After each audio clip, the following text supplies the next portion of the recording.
మరి కీర్తనలు మరి 28 మరి 8వ వచనంలో మనం చూసుకుంటే కనుక యెహోవా తన జనులకు ఆశ్రయము, ఆయన తన అభిషక్తునికి రక్షణ దుర్గము. హల్లెలూయా. తన జనులకు ఆశ్రయముగా ఉన్నాడంట, తన అభిషక్తునికి ఎట్లున్నాడంట? రక్షణ దుర్గం. అభిషక్తుడు అంటే ఎవరు? మరి దేవుని చేత అభిషేకింపబడిన వాడు. హల్లెలూయా. మరి పాత నిబంధన కాలంలో దేవుడు కాలి రాజులను, కొంతమంది ప్రవక్తలను మాత్రమే దేవుడు అభిషేకించాడు.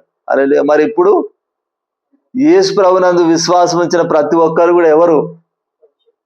అభిషక్తులే. హల్లెలూయా. యేసు ప్రభునందు విశ్వాసం ఉంచిన ప్రతి ఒక్కరు కూడా ఎవరు? అభిషక్తులే. ప్రతి ఒక్కరిని దేవుడు ఏం చేశాడు? అభిషేకించాడు. హల్లెలూయా. మన పైన నూనె పైన మనం ఎవరం అంటే అభిషక్తులమే మనం అందరం కూడా. హల్లెలూయా. మరి అభిషక్తులను ముట్టొద్దని చెప్పి కూడా దేవుడు ఒక ఆజ్ఞ ఇచ్చాడు దేవుడు బైబిల్లో. హల్లెలూయా. అభిషక్తులను ముట్టవద్దని చెప్పి ఎవరిని కూడా మరి అభిషక్తులను ముట్టనీయలేదు. ఇప్పుడు బైబిల్లో చూసుకుంటే మరి దేవుని చేత అభిషేకింపబడిన వారిని ఎవరిని కూడా దేవుడు టచ్ చేయనీయలే. ఇప్పుడు దావీదు విషయంలోనే చూసుకుంటే కనుక దావీదు భార్య మీకాలు. మరి దావీదు దేవుని మందసాన్ని తీసుకొస్తూ మరి నాట్యం ఆడుతూ మరి పాటలు పాడుతూ మరి ఆరాధనలో లీనమైపోయి ఒంటి మీద బట్టలు కూడా ఉన్నాయో లేదో చూసుకోకుండా ఆరాధనలో లీనమైపోయి ఆరాధన చేస్తా ఉన్నాడు. ఆమె వచ్చేయమంటది, ఎంత బాగా నీ పనుల ముందట, నీ సేవకుల ముందట ఎంత బాగా నాట్యం ఆడినావు అని చెప్పి ఎగతాళి చేస్తుంది. దావీదేమంటాడు? నీ తండ్రి అయిన సౌలును తీసేసి నన్ను దేవుడు రాజుగా చేసినందుకు నేను దేవుని ఆరాధిస్తున్నా అంటాడు. హల్లెలూయా. అయితే మరి ఆ మీకాలు మరి దావీదుని ఎగతాళి చేసినందుకు ఆమె మరణం వరకు కూడా ఆమెకు సంతానం కలగలే. దావీదుని ఎగతాళి ఒక్క మాట అన్నందుకు.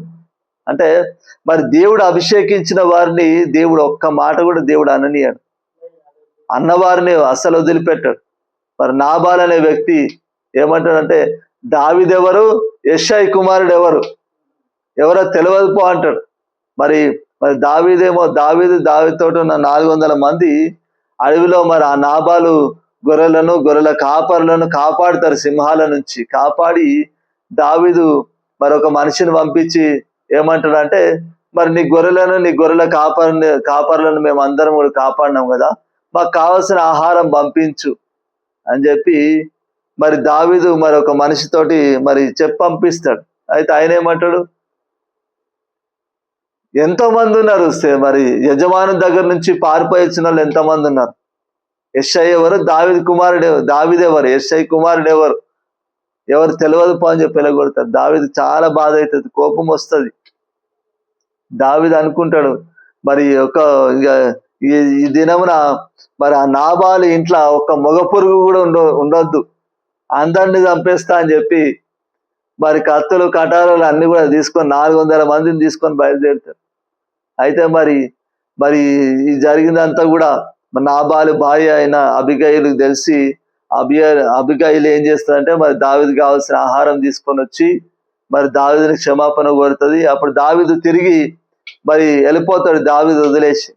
కానీ దేవుడు ఆ నాబాలను వదిలిపెట్టినంటే లేదు, దేవుడు డైరెక్ట్ గా మరి ఆయన మొత్తి చంపేశాడు దేవుడు.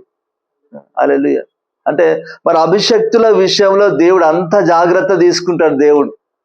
హల్లెలూయా. ఇప్పుడు మనం అందరం కూడా ఎవరమంటే అభిషక్తులమే. హల్లెలూయా. మన విషయంలో అంత జాగ్రత్త దేవుడు తీసుకుంటాడు. హల్లెలూయా. కాబట్టి మనం అస్సలు భయపడడానికి వీల్లేదు. ఏ సమస్యకైనా కానీ దేనికి కూడా మనం భయపడడానికి వీల్లేదు.